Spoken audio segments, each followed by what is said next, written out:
Hello students, welcome back to my channel. आज मैं JEE mains 2025 का एक क्वेश्चन लेके आई हूँ जो लिमिट का क्वेश्चन है। क्वेश्चन क्या है? Limit n tends to infinity summation k equal to 1 to infinity k cube plus 6k square plus 11k plus 5 upon factorial k plus 3।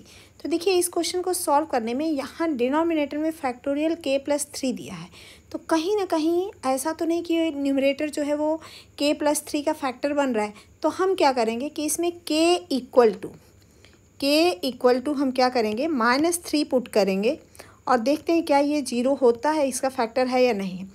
तो देखिए, जब हम k इक्वल टू -3 पुट करेंगे तो न्यूमरेटर क्या हो जाएगा, -27 प्लस 54 -33 और प्लस 5, सिंप्लीफाई करने पे -1 आ रहा है। इट मीन्स यहाँ पे एक टर्म कम है, तो हम क्या करें, यहाँ पे +6 कर दें और यहाँ -1 कर दें, तो ये k प्लस 3 का फैक्टर हो जाएगा। तो देखिए ये क्या हो जाएगा, limit n tends to infinite summation k equal to 1 to n k cube plus 6k square plus 11k plus 6 -1 upon factorial k plus 3। अब यहाँ पे आता है एक क्वेश्चन कि इसका फैक्टर कैसे करेंगे, इस न्यूमरेटर का। तो देखिए, सबसे पहले इसके हम फैक्टर का डिस्कशन कर लेते हैं, फिर उसके बाद आगे हम क्वेश्चन को सॉल्व करते हैं, क्योंकि फैक्टर भी इसका थोड़ा सा कॉम्प्लिकेटेड है। k cube plus 6k square plus 11k और प्लस 6। जब हमारे पास इस टाइप का फैक्टर आता है क्यूबिक इक्वेशन में, तो उसका फैक्टर के लिए रूल ये होता है कि ये जो 6 है इसका हम प्राइम फैक्टर करें। तो प्राइम फैक्टर क्या होगा, +-1 हो सकता है, +-2 हो सकता है, +-3 होता है। और इसमें से हम एक एक वैल्यू रख करके चेक करेंगे किस वैल्यू को रखने पे ये 0 आ रहा है। तो सबसे पहले हम k इक्वल टू जब -3 यहाँ पुट किए थे तो इतने तक की वैल्यू 0 हो रही थी, क्योंकि यहाँ 5 था तो 6 कर दिए। इसका मतलब k इक्वल टू -3 यानी k प्लस 3 इसका एक फैक्टर है। तो इसको हम सेट करें k स्क्वायर और यहाँ पे क्या हो जाएगा, k प्लस 3। अब देखो, k का अंदर मल्टीप्लाई करोगे तो ये k क्यूब हो जाएगा और ये क्या हो जाएगा, +3k स्क्वायर। तो यहाँ 6k स्क्वायर है, 3k स्क्वायर यहाँ हमने लिख लिया, तो +3k अंदर क्या हो जाएगा, k प्लस 3। तो देखो, ये प्लस का ये 3k स्क्वायर हो गया और ये 3 3 जा 9 प्लस 9k स्क्वायर। अब हमारे पास 9k स्क्वायर हो गया, यहाँ 6 था, यहाँ 9k स्क्वायर और यहाँ पे 9k हो गया। तो अब इसके बाद हमें क्या बचा, 9 के बाद 2 बचा, तो +2 लिख लेंगे और k प्लस 3। तो देखिए, k प्लस 2 k प्लस 3, तो ये हो जाएगा 2k प्लस 3 और ये हो जाएगा 2k प्लस 6। तो ये तो हमने ऐसे लिखा था, इसको तो बैलेंस देखने के लिए लिखा था, मेन हमारा ये था।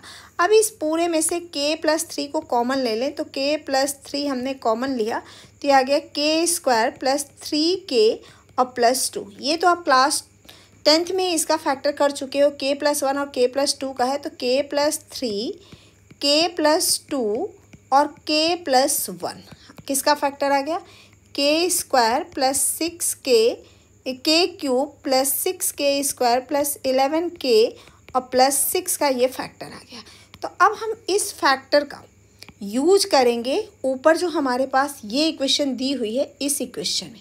तो देखिए, अब इसके जगह पे हम यही यूज लिखेंगे, k plus 1 k plus 2 k plus 3। तो limit n tends to infinite summation k equal to 1 to infinite k plus 1 k plus 2 k plus 3 upon factorial k plus 3 है। देखिए, यहाँ फैक्टोरियल k प्लस 3 है, तो इसका factorial हम open कर दें तो k प्लस 3 k प्लस 2 और k plus 1 -1 upon factorial k और प्लस 3। यहाँ ब्रैकेट लगा देते हैं, ज़्यादा सही रहेगा। अब ये इक्वल टू हो जाएगा limit n tends to infinite, यहाँ पे देखिए इससे ये पूरा कैंसिल, यहाँ पे फैक्टोरियल के एक होगा, ये पूरा कैंसिल हो गया। यहाँ क्या बचा 1 अपॉन फैक्टोरियल के माइनस 1 अपॉन फैक्टोरियल के प्लस 3। अब हम इस समेशन को k इक्वल टू 1 से इनफाइनाइट को ओपन करते हैं, तो limit n tends to infinite, और यहाँ पे क्या हो जाएगा 1 upon factorial 1 plus 1 upon factorial 2 plus 1 upon factorial 3 dash dash 1 upon plus 1 upon factorial 4 dash dash dash minus, अब देखिए यहाँ पे k की वैल्यू 1 रखेंगे तो 4 से स्टार्ट होगा, 1 upon factorial 4 plus 1 upon factorial 5 dash dash dash. अब एक चीज़ ध्यान से देखो आप, यहाँ से फैक्टोरियल 4 से लेकर और इसके बाद का टर्म सेम है, तो क्या हो गया, इसको हमने कट कर दिया। अब हमारे पास क्या बचा, equal to 1 upon factorial 1 plus 1 upon factorial 2 plus 1 upon factorial 3।